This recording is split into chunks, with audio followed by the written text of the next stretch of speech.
નમસ્કાર ગુજરાત, સ્વાગત છે ફરી એકવાર આપનું સમાચારની અંદર। ગુજરાતમાં આવનારી 48 કલાકમાં આગાહી ભારેથી અતિભારે અને હવામાન પલટવાનું છે, ત્યારે તમામ ગુજરાતવાસીઓ આગોતરી તૈયારી કરી રાખજો, કારણ કે એક નહીં પરંતુ બે મોટી વેસ્ટર્ન ડિસ્ટર્બન્સ સિસ્ટમ ગુજરાતને ગમરોડવા માટે એક પછી એક આવી રહી છે। ત્યારે 19 અને 20 તારીખે ગુજરાતમાં જે થયું છે, માવઠો પડ્યો છે, ધોધમાર વાવાઝોડું ફૂંકાયું। આ વાવાઝોડા પછી ફરી એકવાર 25 અને 26 તારીખ પહેલાં તમામ ગુજરાતવાસીઓને ચેતી જજો, વરસાદ ધોધમાર પડશે। અને આ વળી પાછી જે નવી સિસ્ટમ આવી રહી છે એ કોઈ વરસાદી માવઠાની સિસ્ટમ લાગી રહી નથી। જી હા મિત્રો, આજના આ વિડીયોની અંદર આખી સિસ્ટમ તમને સમજવાનો છો। ગુજરાત રાજ્ય પર અત્યારે થોડી ઘણી સિસ્ટમ આવી પણ ગઈ છે અને અમુક ભાગોમાં અત્યારે માવઠા જેવી પરિસ્થિતિ ગુજરાતમાં સર્જવા લાગી છે। ત્યારે મિત્રો તમને અહીંયા લાઈવ દેખાડી દઈશ। જો તમને ભરોસો ના આવતો હોય તો મિત્રો જોઈ લો, આજે વિનાશકારી મોટા વાદળો સિસ્ટમ તમે લાઈવ જોઈ રહ્યા છો। આ સફેદ કલરના ભાગના જે વાદળો છે, આ નવું વેસ્ટર્ન ડિસ્ટર્બન્સ છે, જે કે ગુજરાત રાજ્ય તરફ લગાતાર આગળ વધી રહ્યું છે અને ગુજરાતમાં અત્યારે કેટલાક વાદળો પણ આવી ગયા છે। અહીંયા મિત્રો નીચે આ લીલા સર્કલમાં આપણું ગુજરાત છે અને આ તમામ મિત્રો વ્હાઇટ અને સફેદ કલરના વાદળો ગુજરાત રાજ્યને ચારો દિશા તરફથી ઘેરાવાનો પ્રયાસ કરી રહ્યા છે અને આ સિસ્ટમ જે છે તે 25 તારીખ પહેલાં ગુજરાતમાં આવી શકે છે। 25થી લઈ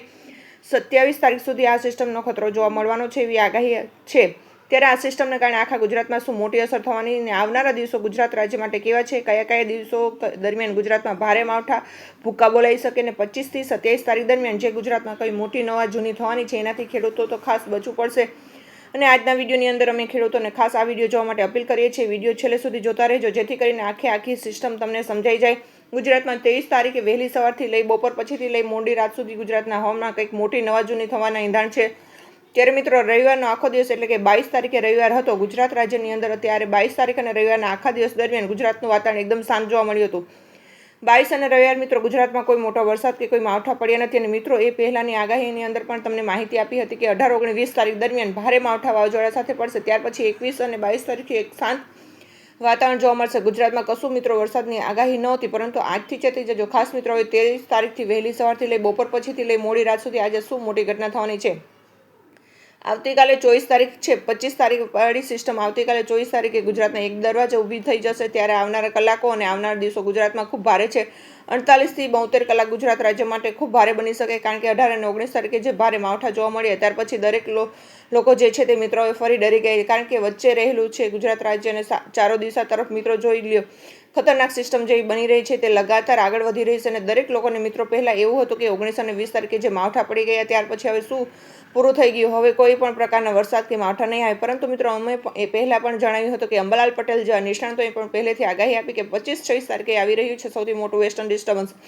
અને હજુ હું તમને જો એવું કહું કે 25 અને 26 તારીખે જે વેસ્ટર્ન ડિસ્ટર્બન્સ આવી રહ્યું છે એ પણ છેલ્લું નથી। જી હા મિત્રો, જોઈએ મિત્રો લાઈવ અને તમે સમજાઈ જશે। આ નીચે મિત્રો બ્લેક કલરની પટ્ટી છે, પહેલું વેસ્ટર્ન ડિસ્ટર્બન્સ છે કે જે 25 તારીખે આવશે અને એની પાછળ જોશો તો બીજું એક વેસ્ટર્ન ડિસ્ટર્બન્સ છે તે મિત્રો આગળ વધી રહ્યું છે। તો ગુજરાતની અંદર એક પછી એક લાઇનમાં જે છે તે વેસ્ટર્ન ડિસ્ટર્બન્સનો ખતરો છે। આ છે પહેલું વેસ્ટર્ન ડિસ્ટર્બન્સ જે મિત્રો 25-26 તારીખે ગુજરાતમાં ખતરો ઊભો કરી શકે। ત્યાર પછી પાછળ જે આ બીજું સૌથી વેસ્ટર્ન ડિસ્ટર્બન્સ, એને કારણે 1 તારીખની આસપાસ આવનારી 1 એપ્રિલની આસપાસ ગુજરાતમાં કંઈક મોટા માવઠા અને મોટી નવી જૂની થઈ શકે। તો એ બધી વસ્તુ સરળતાથી મારે તમને સમજાવવાની છે। તો ચાલો મિત્રો વિડીયોની શરૂઆત કરીએ। સૌથી પહેલાં મિત્રો મેં તમને આખા વિડીયોની અંદર માહિતી આપી કે શું જણાવવાનું છે આજના વિડીયોમાં। આપણે જાણ્યું ટૂંકમાં આજનો છે આ વિડીયો તે ઓવરવ્યૂ રહેવાનો છે, એટલે કે આવનારા દિવસોમાં શું થવાનું છે એ તમને જાણવા મળશે। સૌથી પહેલાં તો આજના વિડીયોમાં કમ્પ્લીટ સિસ્ટમ હું તમને સમજાવવાનું છું। જે મિત્રો ઉપરથી મેં તમને સિસ્ટમની જે માહિતી આપી એ આખી સમજાવી દઈશ, કઈ તારીખે ક્યાંથી ક્યાં સિસ્ટમ જઈ રહી છે અને વાવાઝોડાનો કઈ ખતરો છે કે નહીં। બીજા મિત્રો વરસાદ વિશે તમને પ્રોપર માહિતી હું આપવાનો છું। વરસાદ એ પણ ગામના નામ સાથે કયા ગામમાં આવનારા દિવસોમાં વરસાદ ભૂક્કા બોલાવવાનો છે। ત્રીજા નંબરના આપણે જાણીશું અંબાલાલ પટેલ અને મોટા નિષ્ણાતો શું જણાઈ રહ્યા છે। અત્યારે હાલ જે ઉનાળા ઋતુ ચાલી રહી તો ઉનાળે લઈ પણ સૌથી મોટી અપડેટ છે। તો ચાલો એક પછી એક જાણવાની શરૂ કરીએ। અને સૌથી પહેલાં મિત્રો જે છે તે કેટલાક ફોટા સામે આવી રહ્યા છે, કેટલાક વિડીયો સામે આવી રહ્યા છે, એના ઉપર આપણે નજર મારીએ।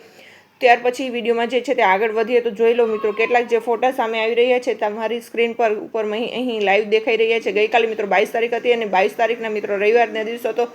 રવિવાર આખો દિવસ ગુજરાતમાં કોઈ મોટા માવઠા પડ્યા નથી। હવે ખાતાએ જે નકશો બહાર પાડ્યો 22 તારીખ માટે, એમાં કોઈ જોઈ લો માત્ર કચ્છની અંદર 0.66 mmનું માવઠું પડ્યું, એટલે કે એકદમ નજીવું ઝાપટું જે છે તે કચ્છમાં ગઈકાલે આવ્યું હતું અને બીજું ઝાપટું અમદાવાદમાં આવ્યું હતું 0.5 mmનું, એટલે કે એકદમ મામૂલી વરસાદ રોડ પરના પેલો એવો વરસાદ મિત્રો જે છે તે આ બંને જિલ્લામાં આવ્યા હતા। અને 22 તારીખ અને રવિવારના રોજ મિત્રો પહેલેથી આપણી આગાહી હતી કે 22 તારીખ અને રવિવાર કોઈ મોટા વરસાદ કે માવઠા જોવા લગભગ નહીં મળે। પરંતુ હવે જે મિત્રો સોમવાર જે છે તે પલટાઈ શકે સોમવારે અને 23 તારીખ છે ત્યારે મિત્રો એ તમને સિસ્ટમ સમજાવવા આ બંને સિસ્ટમ જે છે તે હવે લગાતાર ગુજરાત તરફ દિશા પકડીને આગળ વધી રહી છે। આ ફોટાની અંદર તમે સિસ્ટમને આખી સરળતાથી સમજાઈ જશે। અહીંયા ગુજરાત જે છે તે મિત્રો આ લીલા કલરના સર્કલની અંદર આવેલું છે અને અમે અહીંયા જોઈ શકો તો આ લીલું જે સર્કલ છે તે આપણું ગુજરાત છે અને ગુજરાતથી થોડી દૂર મિત્રો સફેદ કલરની જે આખી સિસ્ટમ મિત્રો તમે જોઈ રહ્યા છો વ્હાઇટ કલરના વાદળો છે। આ પહેલા નંબર ઉપરના મિત્રો આ જે નંબરની સિસ્ટમ છે ને કારણે મિત્રો તમને આગળ જાણ્યું કે 25-26 તારીખ સૌથી મોટો ખતરો તે ગુજરાત રાજ્ય પર રહેવાનો છે આ સિસ્ટમને કારણે। ત્યાર પછી તેની પાછળના મિત્રો એક મહાકાય વેસ્ટર્ન ડિસ્ટર્બન્સ 2 નામની બીજી સિસ્ટમ છે એને કારણે એથી લઈને 5 તારીખ આવનારી મહિનાનું પરંતુ અત્યારે જે છે તે મિત્રો આપણું મૂળ ફોકસ છે તે પહેલા સિસ્ટમ ઉપર છે। 25 તારીખે ગુજરાતમાં ત્રાટકવાની છે અને એ સિસ્ટમના વાદળો જે છે તે અત્યારે એડી ચોટીનું બળ લગાવી રહ્યા છે ગુજરાત તરફ પહોંચવા માટે। જી હા મિત્રો, જેટલી પણ સિસ્ટમ અરબ સાગર અને વેસ્ટર્ન ડિસ્ટર્બન્સ તરીકે રૂપ આવી રહી છે એ બધી સિસ્ટમ પહેલાં તો પાકિસ્તાનને ગમરોડી રહી છે અને ત્યાર પછી નીચે ઉતરીને ગુજરાત અને રાજસ્થાન તરફ આગળ વધી રહી અને મિત્રો અત્યારે કેટલાક વાદળો આ સિસ્ટમ ગુજરાત પહોંચી પણ ગયા છે અને અહીંયા તમે લાઈવ એ વસ્તુ જોઈ શકો। જોઈ લો મિત્રો, આ લાલ સર્કલમાં આપણું આ ગુજરાત રહેલું છે અને ગુજરાતની એકદમ ડાબી બાજુથી તમે જે આ સફેદ કલરના ભાગો મિત્રો જોઈ રહ્યા છો એ બધા જ મિત્રો વેસ્ટર્ન ડિસ્ટર્બન્સના વાદળો છે કે જે ગુજરાત આવનારા દિવસોમાં ગમરોડવાના છે માવઠા રૂપે। ત્યારે જ સફેદ કલરના વાદળો એમાંથી તમે ધ્યાનથી મિત્રો જોશો તો જોઈ લો કેટલાક નાના ભાગો મિત્રો અહીંયા કચ્છ અને ઉત્તર ગુજરાત ઉપરથી આ વાદળો મિત્રો પસાર થતા જોવા મળી રહ્યા છે। એટલે કે કેટલાક વાદળો ત્યારથી જ ગુજરાત તરફ આવી રહ્યા અને કેટલાક વાદળો જે મિત્રો અત્યારે આ બધા પાછળ વાદળો છે આ મિત્રો ગુજરાત ઉપરથી આખા નીકળવાના છે 25-26 તારીખ દરમિયાન અને આ તારીખ દરમિયાન મિત્રો ગુજરાતમાં 18-19 તારીખે વાવાઝોડા પડ્યા હતા। એમાં કોઈ મોટા વાવાઝોડાની આગાહી નથી પરંતુ વરસાદ જે છે તે એક સારી લેવલનો 25-26 તારીખ દરમિયાન જોવા મળી શકે છે। આ મિત્રો કોઈ પણ પ્રકારની માવઠાની સિસ્ટમ લાગી રહી નથી। જનરલ મિત્રો તમે જોયું હશે કે ચોમાસા દરમિયાન જે છે તે આટલી ભયંકર સિસ્ટમ બનતી હોય છે, આટલી ખતરનાક સિસ્ટમ બનતી હોય આ એક એંગલથી મિત્રો માવઠાની સિસ્ટમ લાગી રહી નથી। જેવા ધોધમાર વરસાદ 19 તારીખે પડ્યા હતા એવા ફરીવાર એકવાર ગુજરાતમાં પડવાનો 90% શક્યતા દેખાઈ રહી છે। તો ખેડૂત મિત્રો આગોતરી તૈયારી રહેજો, તમારે પૂરેપૂરી જે છે તે તૈયારી કરી રાખજો જેથી કોઈ પણ પ્રકારની પરિસ્થિતિ બને તમે મિત્રો જે છે તે નુકસાન ઓછામાં ઓછું થાય। બીજો નંબર પર મિત્રો તમે જણાવી દો તો ગરમી જે છે તેમાંથી પણ લોકોને એક મોટી રાહત મળી રહેશે કારણ કે ગઈકાલે હવામાન ખાતાએ ગરમીનો નકશો બહાર પાડ્યો। તેમાં મધ્ય ગુજરાતથી લઈ દક્ષિણ ગુજરાતના સૌરાષ્ટ્ર, ઉત્તર ગુજરાત અને કચ્છ માટે હવામાન ખાતા મિત્રોએ ટેમ્પરેચર બહાર પાડ્યું। એની અંદર દક્ષિણ ગુજરાતની અંદર ગઈકાલે તાપમાન 34 ડિગ્રીથી મળ્યું, મધ્ય ગુજરાતમાં 35 ડિગ્રી ઉપર અને ઉત્તર ગુજરાતમાં 33, કચ્છમાં 32, સૌરાષ્ટ્રની અંદર 34 તાપમાન જોવા મળ્યું હતું। તો આમ મિત્રો જોવા જઈએ તો 31, 32, 33, 35 ડિગ્રી સુધી તમામ તાપમાન અત્યારે જઈ રહ્યા છે એટલે ગુજરાતમાં ગરમી એકદમ ઓછી પડી રહી છે। 40 ડિગ્રી જે તાપમાન વધવાનું હતું, પ્રચંડ હીટવેવ અને તડકા પડવાના હતા એ અત્યારે વાદળ અને વરસાદને કારણે ઓછા થયા।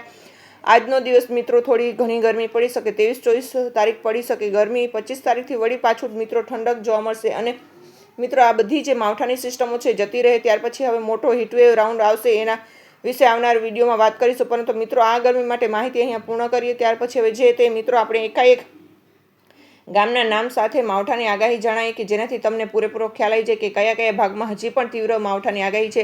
23 તારીખે ખાસ કરીને મિત્રો ગુજરાત રાજ્ય પરથી પુષ્કળ મહાકાય વાદળો જે છે તે પસાર થવાના અને ક્યાંક ને ક્યાંક આ જ વાદળોને કારણે ગુજરાતમાં 23 તારીખ વહેલી સવારથી લઈ બપોર પછીથી લઈ મોડી રાત સુધી માવઠાની સંભાવના। તો ખાસ જોઈ લેજો જુદા વેધર મોડલો અનુસાર જે વાદળો બની રહ્યા છે તે મુજબ જાણીએ તો સૌથી પહેલાં જે છે તે મિત્રો આ વાદળોને કારણે ઉત્તર ગુજરાત ભાગોમાં જે છે સાંજના 5 વાગ્યા સુધી સાંજના 7 વાગ્યા સુધીમાં પણ ભારે વરસાદ જે છે તે 23 તારીખે જોવા મળી રહ્યો છે। મિત્રો લાઈવ તમે જોઈ શકો કે ઉત્તર ગુજરાત જે આ ભાગો છે ઉત્તર ગુજરાતની અંદર અહીંયા ઉપર મિત્રો જોઈ લો રાધનપુર, સાતલપુર, અરવલ્લી લાગુના પટ્ટાવાળા વાદળો દેખાઈ રહ્યા ત્યાંથી મિત્રો નીચે આવી અને મધ્ય ગુજરાત સાઈડની અંદર ઉપર પણ મિત્રો તમે જોઈ લ્યો તો મધ્ય ગુજરાતમાં પણ લુણાવાડા, દાહોદ જે વિસ્તાર છે, અમદાવાદ છે, આ બધા ભાગોમાં હજુ પણ વાદળોની સંભાવના છે।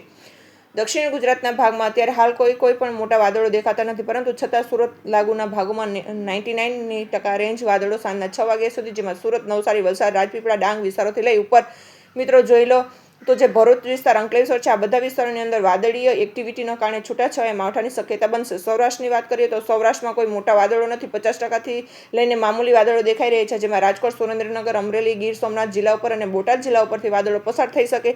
સેમ ટુ સેમ કચ્છની ઉપરથી પણ આ વાદળો પસાર થઈ શકે। ટૂંકમાં મિત્રો આજે જે છે તે આજનો દિવસ કોઈ પણ ભારે કે અતિભારે માવઠાની આગાહી રહેવાની નથી કારણ કે જે કંઈ પણ સિસ્ટમ મિત્રો આવતીકાલે ગુજરાત સુધી એન્ટ્રી લેવાની છે તેના માત્ર ને માત્ર અત્યારે અવશેષો જે છે તે ગુજરાત તરફ પહોંચી રહ્યા છે। એટલે કે લાઈવ મિત્રો જોઈએ તો આ જે ચોરસ છે લાલ એમાં આપણું ગુજરાત રહેલું છે અને ગુજરાતની આસપાસ મિત્રો જે સફેદ ભાગ અહીંયા તમે જોઈ રહ્યા છો મિત્રો સફેદ ભાગ છે આ પટ્ટાને મિત્રો મામૂલી વાદળો છે જે ગુજરાત સુધી પહોંચી ગયા આજે, પરંતુ આ વાદળોને કારણે કોઈ વરસાદ આવતો નથી, માત્ર વાદળછાયું વાતાવરણ બને છે જે મિત્રો આજે આવતીકાલે 24 તારીખ સુધી બની શકે। અસલી અને મેઇન સિસ્ટમ જે છે તે મિત્રો આ નાની નાની જે કલરવાળા ભાગો છે એ મેઇન સિસ્ટમ છે, જે ગુજરાતથી આજે 1000 કિલોમીટર દૂર છે. આ સિસ્ટમ 24 તારીખ પછી એટલે કે 256 તારીખ દરમિયાન